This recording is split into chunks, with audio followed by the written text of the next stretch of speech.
Okay, today in this lecture we are going to discuss about the normal forms of the context-free grammar.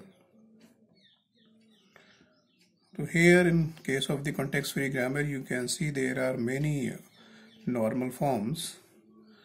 Basically normal forms are, you can say, are the certain restrictions or a way to normalize or to simplify the productions to make suitable them for certain kind of proofs. You know very well that the context-free grammar is a grammar that is mainly used in compiler design. So in order to prove certain things related to the context-free grammar, there are various normal forms, but here basically these two are the part of your syllabus, so we are discussing only two of them. One is the Chomsky normal form, that is called CNF, and another one is the Greebeck normal form, that is called GNF. So let's see what is the meaning of CNF, how we can convert a context-free grammar into the CNF. Now the Chomsky normal form, here you can see a context-free grammar G is said to be in CNF where every production is either of the form. Means a context-free grammar is said to be in CNF, in Chomsky normal form, if all the productions of the context-free grammar follow certain pattern, you can say, or certain restrictions. Means if the productions are in the form of A tends to BC, where this A, B and this C, these three are the variables or the non-terminals. Means a production either should be in this form or the production should be in this form where A tends to C. This is the small c, means the terminal symbol. So if the productions of a context-free grammar is following either form, then this particular grammar is in the CNF. So what are these? A tends to BC means the right hand side of any production either should be the two non-terminals or the right hand side of a production should be the single terminal symbol. One more thing, the S tends to epsilon is also allowed, where S is the starting symbol. S tends to epsilon is also allowed in the CNF in case when S is not appearing in the RHS of any production and language contains epsilon. Then only we can include the S tends to epsilon, otherwise not. So the S tends to epsilon, this particular production can be the part of the CNF in case only when the S is not in the RHS of any production and the language means for which we have written the grammar, language contains the epsilon. Here you can see even the example, S tends to AS, A tends to SA, B. And this is also, this time this is also in the CNF. However, the production S tends to epsilon is also allowed, that written the same thing. Here you can see S tends to AB, epsilon, A tends to A and B tends to B, sorry. S tends to AB, here you can see the production, and S tends to epsilon, A tends to A, B tends to B. Here you can see the S tends to epsilon, we have this particular production, but S is not appearing in the right hand side of any production. It means these productions are in CNF. But here you can see S tends to AS, epsilon, A tends to small a, SA. These productions are not in the CNF. Why? Because we have added over here S tends to epsilon and S is in the right hand side of these productions, you can see over here. So we cannot say these productions. However, you can see these all these productions are following the rules defined for the CNF. But even though because of S tends to epsilon, this particular grammar is not in the CNF, we can convert even.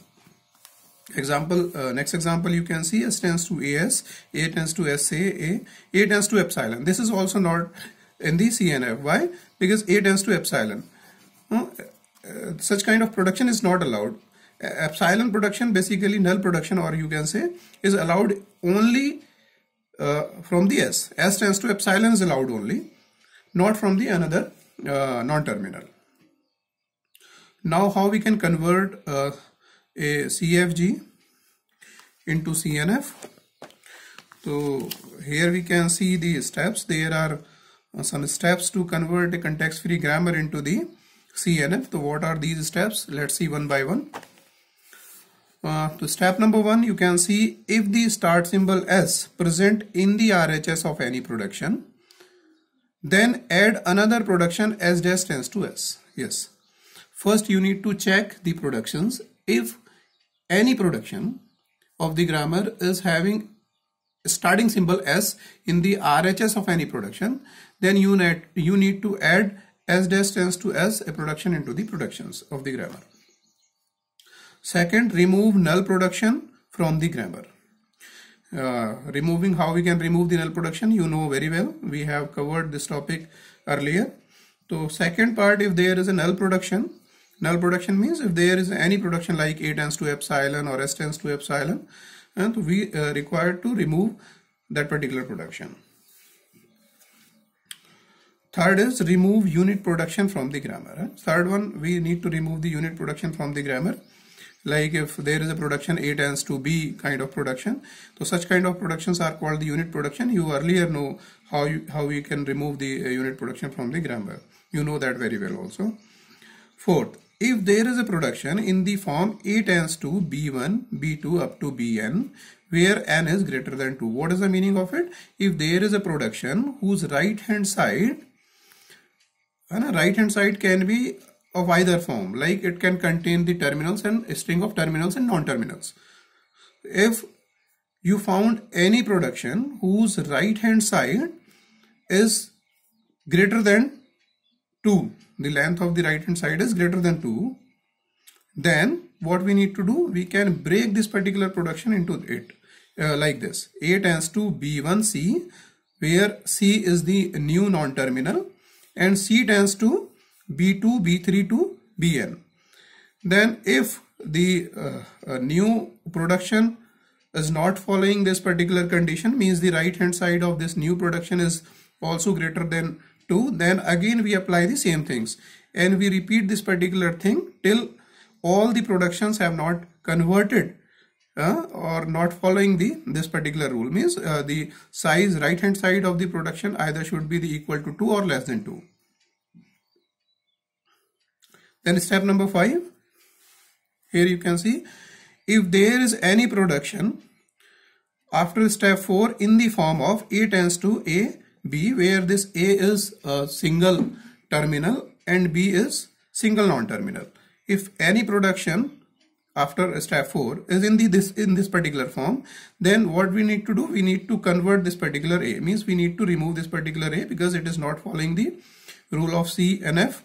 So how we can remove? We can convert this particular production like this. A tends to XB, where X is the new non-terminal and X tends to A. A is a terminal, this terminal. So in this way we can convert this particular production. So the result is these two productions. So in this way, by applying these 5 steps, what we can do, we can convert any context-free grammar into the equivalent Chomsky normal form. Thank you. In the next lecture, we will see how we can solve the question.